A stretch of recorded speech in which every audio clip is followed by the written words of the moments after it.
Hi అండి. Welcome back to our channel. అందరూ ఎలా ఉన్నారు? బాగున్నారా? ఇక ఇవాల్టి వీడియో ఏంటంటే, ఈరోజు వీడియోలో నేనైతే మీకు ఆఫ్టర్‌నూన్ వ్లాగ్ అయితే షూట్ చేద్దాం అనుకుంటున్నానండి. అంటే ఆఫ్టర్‌నూన్ లంచ్‌కి నేనేం ప్రిపేర్ చేద్దాం అనుకుంటున్నాను, ఏంది అనేది ఈరోజు వ్లాగ్‌లో అయితే మీకు చూపించబోతున్నాను. నేనైతే ఇప్పుడు ఆఫ్టర్‌నూన్ లంచ్‌లోకైతే పులగం రెసిపీ అనేది ప్రిపేర్ చేద్దాం అనుకుంటున్నానండి. ఇది చాలా టేస్టీగా అయితే ఉంటది. చిన్న పిల్లలైనా సరే చాలా ఇష్టంగా అయితే తింటారు. చాలా ప్రోటీన్ ఫుడ్ అండి ఇది. చాలా క్విక్‌గా కూడా దీన్నైతే ప్రిపేర్ చేసేసుకోవచ్చు. అప్పటి పాత కాలంలో అయితే రెగ్యులర్‌గా అయితే ఇది చేసుకునేవాళ్ళండి. ఈ పులగం రెసిపీని మనం నేనైతే ఈరోజు పెసలతో అనేది ప్రిపేర్ చేస్తున్నానండి. ఇలా పెసలతో కాకుండా అలసందలతో కూడా ఈ రెసిపీని అయితే చేసుకోవచ్చు. ఇంకా ఇలా పెసల్ని దబ్బలుంటాయి గదా! పొట్టుతో సహా చేస్తున్నాను నేను. నార్మల్ పెసరపప్పుతో కూడా చేసుకుంటూ ఉంటారు. ఇంకిలా పొట్టుతో సహా చేయడం వల్ల టేస్ట్ అనేది ఇంకా ఇంక్రీజ్ అయితే అవుతదండి. మేము రెగ్యులర్‌గా అయితే సింగిల్ పాలిష్డ్ రైస్ అనేది యూజ్ చేస్తామండి. ఇట్లా ఏదన్నా సెపరేట్‌గా రైస్ ఐటెమ్ ఏదైనా ప్రిపేర్ చేసుకోవాలన్నప్పుడైతే నార్మల్‌గా ఒక 2 కిలోస్ అయితే తెప్పిస్తుంటాను నార్మల్ రైసు. ఇంకా అవి అయిపోతే మళ్ళీ అయితే తెప్పిస్తుంటానండి. అలా ఈరోజు కూడా ఒక 2 కేజెస్ అయితే తెప్పించాను. ఇంక ఈ పులగం రెసిపీకి ఇంక నార్మల్ రైస్ అయితే బావుంటది. ఇంక అవైతే అంత టేస్ట్ అయితే అనిపించదని చెప్పేసి.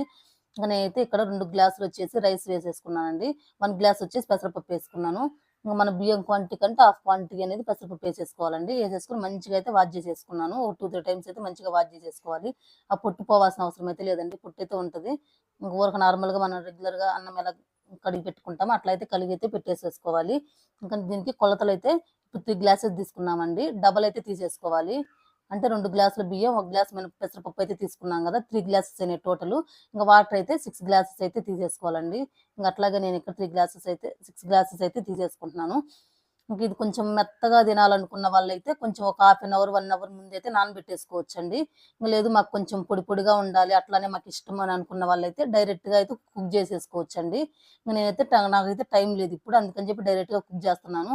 చాలామందైతే కొంచెం మెత్తగా తినడానికైతే ఇష్టపడతారు. అట్లాంటి వాళ్ళైతే ముందైతే ఒక 1 అవర్ బిఫోర్ అయితే నానబెట్టేసుకోవాలి. దాంట్లో మనకు టేస్ట్‌కి సరిపడా సాల్ట్ అయితే యాడ్ చేసేసుకొని పక్కనైతే పెట్టేసుకున్నాను.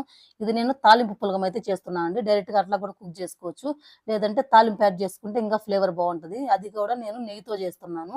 అందుకని చెప్పి చిన్న కడాయి ఒకటి పెట్టేసుకొని కొంచెం నెయ్యి అయితే యాడ్ చేశానండి అందులో. ఇట్లా పోపేసుకొని అన్నం కుక్ చేసుకోవడం వల్ల ఇంకా టేస్ట్ అనేది నార్మల్‌గా మనం చేసే పులగం కంటే టేస్ట్ ఇంకా చాలా బాగా అయితే ఉంటదండి. అందుకని చెప్పి నేను ఇక్కడ పోపైతే వేస్తున్నాను. ఇంకా నెయ్యేసేసుకొని అందులో ఆయిల్ యూజ్ చేయకుండా నెయ్యేసేసుకొని ఇంకా తాలింపు గింజలు, ఎండుమిర్చి, కరివేపాకు ఇంక ఇందులో కొంచెం కలర్ కోసమైతే నేను పసుపు యాడ్ చేశానండి. ఇంకా ఈ తాలింపు కొంచెం ఫ్రై అయిన తర్వాత ఆ తాలింపుని స్టవ్ ఆఫ్ చేసేసుకొని ఇంక తీసేసుకొని మనం కడిగి పెట్టుకున్నటువంటి రైస్ ఇది ఉంది గదా! అందులో అయితే యాడ్ చేసేసుకోవాలండి. యాడ్ చేసేసుకొని ఇంకా తాలింపంతా రైస్‌లో కలిసేటట్టయితే మంచిగా అయితే మిక్స్ చేసేసుకోవాలి. ఇంకా మిక్స్ చేసేసుకొని ఇంకిది మనం స్టవ్ మీద పెట్టేసుకోవచ్చు. స్టవ్ మీద గాని లేకపోతే రైస్ కుక్కర్‌లో పెట్టుకున్న రైస్ కుక్కర్ మీద పెట్టేసుకోవచ్చు. ఇంకా నార్మల్ రైస్ వండుకున్నట్టే అండి. ఇంకా హై ఫ్లేమ్‌లో పెట్టేసుకొని పొంగొచ్చేంత వరకి ఇంక పొంగొచ్చిన తర్వాత సిమ్‌లో పెట్టేసుకుంటే అయిపోతది. ఇంకా నెక్స్ట్ దాంట్లో కాంబినేషన్‌గా నేనైతే పల్లీల చట్నీ అయితే చేద్దాం అనుకుంటున్నానండి. ఇంక దానికోసం అయితే నేనిక్కడ ఆనియన్స్ అయితే కట్ చేసుకుంటున్నాను. ఆనియన్స్, పచ్చిమిర్చి, టమోటా, పల్లీలు యూజ్ చేసి చట్నీ అయితే చేస్తానండి. ఇంకా దీని కాంబినేషన్‌లో నెయ్యేసుకొని తింటే చాలా సూపర్‌గా అయితే ఉంటది టేస్టు. ఇంక అందుకని చెప్పేసి అది రైస్ అయ్యేలోపు అయితే నేనిక్కడ పచ్చడికైతే ప్రిపేర్ చేసేసుకుంటున్నానండి. ఇంకిలా ఒక ఆనియన్ తీసేసుకొని మంచిగా వాష్ చేసేసుకొని కట్ చేసేసుకున్నాను. నెక్స్ట్ ఇలా మిర్చి, టమోటా ఇవన్నీ కూడా కట్ చేసి అయితే పక్కన పెట్టేసుకున్నాను అండి. ఏ వెజిటబుల్ కట్ చేసేటప్పుడైనా వాష్ చేసుకోవడం అనేది చాలా ఇంపార్టెంట్ అండి. ఇంకా ఫస్ట్ వచ్చేసి ఇంక నేను నెక్స్ట్ పొయ్యి మీద అయితే కడాయి పెట్టేసుకున్నాను. ఇంకా పల్లీలు కూడా అయితే ఇక్కడ వేయించుకుంటున్నానండి మంచిగా. పల్లీలు కూడా మంచిగా గోల్డెన్ బ్రౌన్ కలర్ వచ్చేంత వరకు అయితే వేయించుకోవాలి. మంచిగా ఫ్రై అయ్యేంత వరకు. ఇంక ఈలోపు అయితే రైస్ అయితే చూద్దాం ఒకసారి. ఇంక రైస్ కొంచెం పొంగైతే వచ్చేసినట్టుందండి. ఇంక ఇలా పొంగొచ్చిన తర్వాత ఇంక మళ్ళీ మూత పెట్టేసి ఇప్పుడు మంటని లో ఫ్లేమ్‌లో టర్న్ ఆన్ చేసేసుకోవాలి. ఇంక లో ఫ్లేమ్‌లో పెట్టుకుంటే ఇంక అదే అయిపోతదండి. ఇంకా ఈలోపైతే పల్లీలు గూడా మొత్తం అయితే ఫ్రై అయిపోయినాయి. చూడండి మీకు కనిపిస్తుంది గదా! ఇంక ఇవన్నీ గూడా ఒక బౌల్‌లోకైతే తీసేసుకొని పక్కనైతే పెట్టేసుకున్నాను నేను. ఇంక ఇవి కొంచెం చల్లారిన తర్వాత వాటిని మనం పొట్టు తీసేసుకొని పక్కన పెట్టేసుకోవాలి. ఇంకా నెక్స్ట్ వచ్చేసి మళ్ళీ ఇదే కడాయిలో ఒక 2 టేబుల్ స్పూన్‌లొచ్చేసి ఆయిల్ అయితే యాడ్ చేసేసుకుంటున్నాను. ఇంకా ఆయిల్ యాడ్ చేసేసుకొని మనం ఆల్రెడీ కట్ చేసి పెట్టుకున్నటువంటి ఫస్ట్ మిర్చిని యాడ్ చేసుకోవాలండి. 3 ఒకేసారి వేయడం వల్ల ఏమవుతదంటే ఈ ఆనియన్స్, టమోటా మంచిగా అయితే మగ్గిపోతాయి. ఇంక మిర్చి అయితే కొంచెం పచ్చి పచ్చిగానే ఉంటదండి. ఎప్పుడైనా గానీ ఫస్ట్ మిర్చి యాడ్ చేసేసుకొని అది కొంచెం ఫ్రై అయిన తర్వాత రిమైనింగ్ ఐటెమ్స్ అనేది యాడ్ చేసేసుకోవాలి. ఇంక ఇది తొందరగా కొంచెం ఫాస్ట్‌గా కుక్ అవ్వాలంటే కొంచెం సాల్ట్ యాడ్ చేశాను. ఇవి ఒక 5 మినిట్స్ మంచిగా కుక్ అయిన తర్వాత ఇంకా ఆనియన్స్, టమోటా అనేది యాడ్ చేసేసుకోవాలండి. ఇంకా ఇప్పుడు చూడండి మీకు కనిపిస్తుంది గదా! కొంచెం 50% అయితే కుక్ అయినాయి. ఇంకా ఇప్పుడు రిమైనింగ్ టమోటా ఆనియన్స్ కట్ చేసి పెట్టేసుకున్నావు అవి కూడా వేసేసుకొని ఇంక అంతా మిక్స్ అయ్యేటట్టయితే మంచిగా కలిపేసుకొని ఇంకా వీటన్నిటిని కుక్ చేసుకోవాలండి. ఇందులో కొంచెం సాల్ట్ అయితే యాడ్ చేసేసుకోవాలి, కొంచెం పసుపు కూడా యాడ్ చేసేసుకోవాలండి. కొంచెం పసుపు వేయడం వల్ల మనకి చూడడానికి బాగుంటుంది, టేస్ట్ కూడా అయితే బాగుంటుంది. ఇంక ఇవన్నీ మంచిగా మగ్గిపోవాలండి. ఇంక ఇలా మగ్గిపోయిన తర్వాత ఇంక ఇదైతే తీసేసుకొని పక్కన పెట్టేసుకొని కొద్దిసేపు ఒక 10 మినిట్స్ అయితే చల్లారనివ్వాలి. మనం మిక్సీ పట్టాలంటే చల్లారాలి కదా. ఈ లోపు అయితే రైస్ కూడా అయితే ప్రిపేర్ అయిపోయింది. చూడండి ఎంత పొడి పొడిగా, చూడడానికి ఎంత బాగా అయితే ఉందో, చాలా పొడి పొడిగా అయితే మంచిగా అయితే వచ్చిందండి. ఇంక ఇలా మెత్తగా చేసుకునే వాళ్ళు కూడా మెత్తగా కావాలంటే అలా కూడా చేసేసుకోవచ్చు. ఇంకా రైస్ కూడా అయితే అయిపోయిందండి. నెక్స్ట్ వచ్చేసి నేను ఇక్కడ పచ్చడి అయితే ప్రిపేర్ చేయడానికి మిక్సీ అయితే వేస్తున్నానండి. ఇది రోట్లో దంచుకుంటే ఇంకా చాలా అయితే బాగుంటుంది. నా దగ్గర అయితే రోల్ లేదండి, అంటే స్మాల్ సైజ్ అయితే ఉంది, కానీ అందులో ఇంత పచ్చడి చేయడానికి అయితే కుదరదు. ఇంకా అల్లం పేస్ట్ అవి అప్పటికప్పుడు ఇన్స్టెంట్గా దంచుకుంటాం కదా, అట్లాంటి వాటికైతే యూజ్ అవుతుంది. అందుకని చెప్పి అది తీసుకున్నాను. ఇంకా నేనైతే మిక్సీ అయితే వేసేసుకున్నానండి. మనమైతే ఈ పచ్చడిని మిక్సీలో వేసుకున్నా గానీ మరి అంత మెత్తగా అయితే వేసుకోకూడదండి. కొంచెం కోర్స్‌గా బ్లెండ్ చేసేసుకుంటే అక్కడక్కడ మనకు ఆనియన్స్ తగులుతూ చాలా టేస్ట్‌గా అయితే ఉంటది. ఇప్పుడైతే కంప్లీట్ అయితే అయిపోయిందండి కుక్ చేయడం. నేనైతే మొత్తం తీసుకొచ్చి డైనింగ్ టేబుల్ మీద అయితే అరేంజ్ చేశాను. ఇంకా మా కిచెన్‌లో కౌంటర్ టాప్ అనేది చాలా చిన్నగా ఉంటదండి, చాలా చిన్నది. అందుకని చెప్పేసి నేను అక్కడ ఏమి ఉంచను, మొత్తం తీసుకొచ్చి డైనింగ్ టేబుల్ మీద పెట్టేస్తాను. ఇంక తినడం కంప్లీట్ అయిపోయిన తర్వాత మళ్ళీ తీసుకెళ్ళి కిచెన్‌లోనే పెట్టేస్తాను. ఇక్కడ ఫస్ట్ అయితే టైం అయితే చాలా లేట్ అయిపోయిందండి. అందుకని చెప్పి నేను ఫస్ట్ అయితే పిల్లలకైతే పెట్టేస్తున్నాను. ఇంక పిల్లలకి పెట్టి వాళ్ళకి ఇచ్చేసిన తర్వాత వాళ్ళు తినిన తర్వాత ఇంకా నెక్స్ట్ అయితే ఇంక మేము కూడా అయితే లంచ్ అయితే చేయాలండి. మేము కూడా లంచ్ చేసిన తర్వాత అయితే మాట్లాడతాను. ఇప్పుడే లంచ్ అయితే ఫినిష్ అయిపోయిందండి.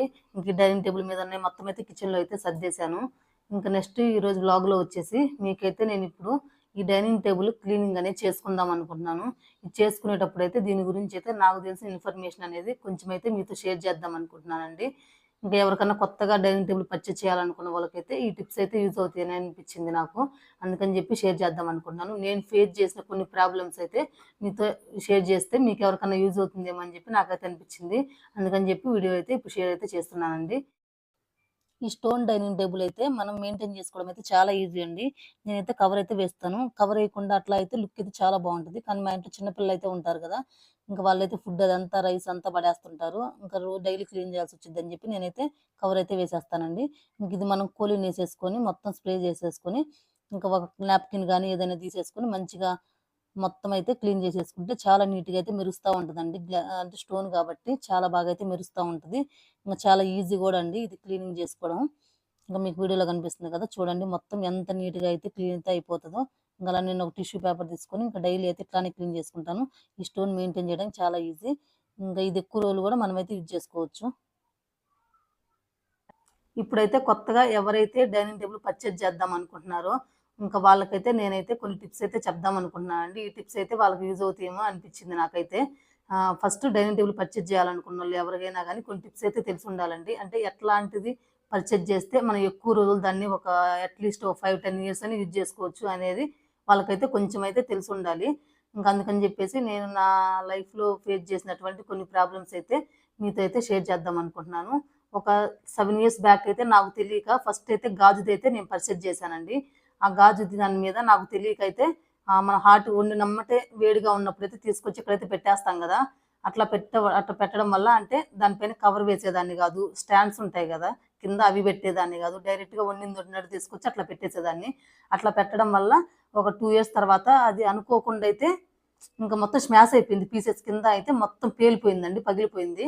ఇంక అట్లానే అది అది ఇంక వేస్ట్ అయిపోయింది ఒక 2 ఇయర్స్‌కే. ఇంకా నెక్స్ట్ వచ్చేసి వుడ్‌దయితే తీసుకున్నానండి. మళ్ళీ ఒక 4 ఇయర్స్ బ్యాక్ అయితే. ఇంకా వుడ్‌ది తీసుకోవడం వల్ల అది కూడా ఒక 2 ఇయర్సే పనిచేసింది. ఎందుకంటే దాని మీద అది ఉంటది కదా, వుడ్ అదంతా లేసిపోతది కదా, సరిగ్గా మంచిగా మెయింటెనెన్స్ చేయలేకపోతే అదైతే పోతది. ఇంకా అది పోయి అలా పెయింటింగ్ ఊడిపోయినప్పుడల్లా మనం దానికి మళ్ళీ పెయింటింగ్ అనేది వేయిస్తూ ఉండాలండి వుడ్ దానికి గూడా.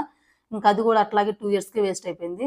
ఇంక మనం ఏదైనా ఇంత కాస్ట్ పెట్టి కొన్నప్పుడైతే ఒక 10 ఇయర్స్ అయినా అట్‌లీస్ట్ అయినా మనం యూజ్ చేసుకోగలిగితే మనకు కొంచెం సాటిస్ఫాక్షన్ అయితే వస్తది గదా. అందుకని జెప్పేసి నేను ఇంకా చాలా థింక్ చేసి అయితే ఇదైతే పర్చేజ్ చేశామండి. 1 ½ ఇయర్ అట్లా అవుతుంది. ఇదైతే స్టోన్‌దండి. మనకి గ్రానైట్ రాయి ఉంటది గదా, ఆ టైప్ అయితే ఉంది. చాలా వెయిట్ ఉంటది. మన కింద టైల్స్‌కేసుకుంటాం గదా గ్రానైట్ రాయి, అదైతే ఉందండి ఇది. చాలా వెయిట్ గూడా ఉంది. ఈజీ టు మెయింటెనెన్స్ అండి ఇది. చాలా ఈజీగా గూడా దీన్ని మెయింటైన్ అయితే చేసుకోవచ్చు. ఇంకా మనం కోలిన్ స్ప్రే చేసుకొని ఒక క్లాత్ తీసేసుకొని టిష్యూ అని ఏమైనా తీసేసుకొని డైలీ అయితే క్లీన్ చేసేసుకోవచ్చు చాలా ఈజీగా. ఇంక ఇది ఎవరికైనా యూజ్ అవుతుందేమో అని చెప్పి నేను నాకు తెలిసిన ఈ కొంచెం ఇన్ఫర్మేషన్ అయితే మీతో అయితే షేర్ చేస్తున్నానండి. ఇవాల్టి వ్లాగ్ అయితే ఇదేనండి. ఈ వ్లాగ్ మీకు ఎలా అనిపించిందో కామెంట్ అయితే చేయండి. ఈ వ్లాగ్ కనుక కొంచెం యూజ్ఫుల్ కనుక మీకు అనిపించినట్టయితే ప్లీజ్ ఒక లైక్ చేయండి. అలానే మా ఛానల్ ఎవరైనా ఫస్ట్ టైం చూస్తున్న వాళ్ళైతే మా ఛానల్ సబ్స్క్రైబ్ కూడా చేసుకోండి. ఇంకా ఇలాంటి మరిన్ని మంచి మంచి వీడియోలతో మీ ముందుకు వస్తాను. Until then keep watching. Bye.